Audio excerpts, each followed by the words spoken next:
curcumin supplementation in the nutritional management of cancer patients and also cancer survivors. Hi, I'm Dr. James Meschino. You know, there are many natural agents that are touted for being really, anti-cancer, certain herbs and supplements and so on. And they've been shown to be effective in animal studies, but very few have been tested in human clinical trials. One of the exceptions is the herb curcumin, which is found in the spice turmeric. It has been tested. It's been tested because it has shown such impressive properties in experimental and animal studies that they really had no choice but to test it. So the modes through which curcumin was shown to block cancer, the spread of cancer and its progression, is by toning down receptors on the cancer cell surface. Many cancer cells have these, they're called epidermal growth factor receptors. They have often, in 40% of breast cancer, for instance, there's too many of these receptors. And so these receptors tend to cause the cell to divide faster and faster. If you can silence them, then the cell slows down its rate of cell division. It allows the other cancer therapies to be more effective. So curcumin is one of the things that's been shown to sort of help silence those epidermal growth factor receptors, very common in breast cancer, prostate cancer, colon cancer. Curcumin also blocks the buildup of a hormone called prostaglandin series 2.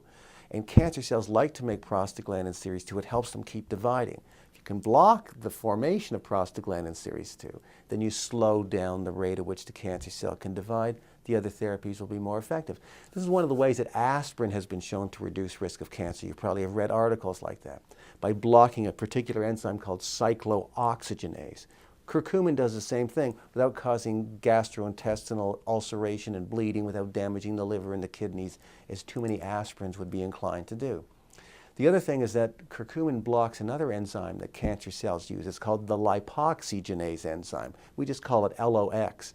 But cancer cells take a certain fat and convert it into these hormones called leukotriene A2 and leukotriene B4.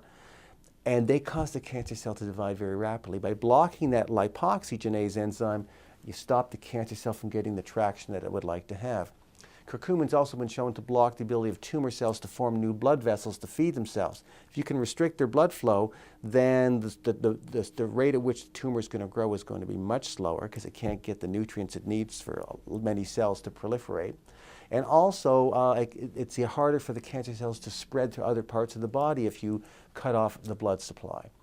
And by inhibiting a chemical called nuclear factor kappa beta, it also inhibits the cancer cell from dividing. So these are, you can't make a drug that does all of these things at one time, especially one that's non-toxic.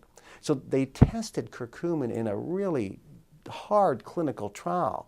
They took patients that have a condition called FAP, where they genetically make hundreds of polyps every 6 months are found in the large colon, and if you just leave them there, eventually some of them will become malignant. The person will have a malignant colon cancer. So they have to go in every 6 months and remove them, or do a colostomy, remove the colon. But even then, there's a remnant part of the colon that gets left behind, and polyps still grow there. So they still have to go in and remove them. And the reason those polyps are growing is that genetically, those cells have way too many epidermal growth factor receptors, which I talked about earlier. So they said, well, if curcumin can silence the epidermal growth factor receptor and actually do it in humans, this would be a great place to test it. So they tested it in patients that had this problem, and they showed that it decreased the number of polyps by more than 60%, and it shrunk the size of the polyps that were growing by more than 60% compared to the group that didn't get the curcumin supplementation. There are no drugs that can do that yet. And because many of us are walking around probably genetically prone to cancer because we make too many epidermal growth factor receptors, it's a good idea for everybody to try to, have foods and supplements, I believe, that help to silence that particular receptor.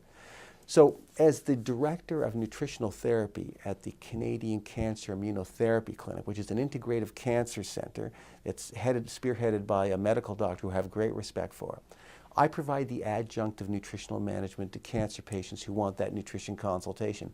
One of the supplements that I really encourage patients to take, and there's about 10 different supplements in total, but one of them has curcumin in it, in addition to other natural anti-inflammatories like white willow bark extract, boswellia, and ginger.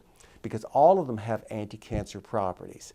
Now, each capsule of that supplement has 190 milligrams of curcumin, so I'm having the person take 3 capsules at least 3 times a day to get them into the 1,700 milligram range of curcumin. That's the dosage you're going to need to make it an effective therapeutic nutrient if you're fighting cancer, if you want to reduce the recurrence of cancer. So the dosage has to be right. Again, I like it to be in a combination supplement: curcumin, boswellia, white willow bark extract, and ginger, because they work synergistically to produce an incredible anti-inflammatory effect, and you get the anti-cancer benefits of some of what those nutrients are able to do as well. To understand this better, click on the link below. You can read my articles on curcumin and cancer. All the scientific references are there, so you'll know you're getting only evidence-based information from me. And remember that at meschinohealth.com you can see my other research review papers, footage from my live professional seminars, other videos, resources, downloads I've created. They're all there to help you lead a long, healthy, functional life, and they're free. All the research review papers that I have, all my teaching materials have all the scientific references in them, so you'll know you're getting only sound scientific information from me on any health topic that you're looking for. So you should make meschinohealth.com an ongoing, reliable resource of health and wellness information for both you and your family. Thanks so much for watching.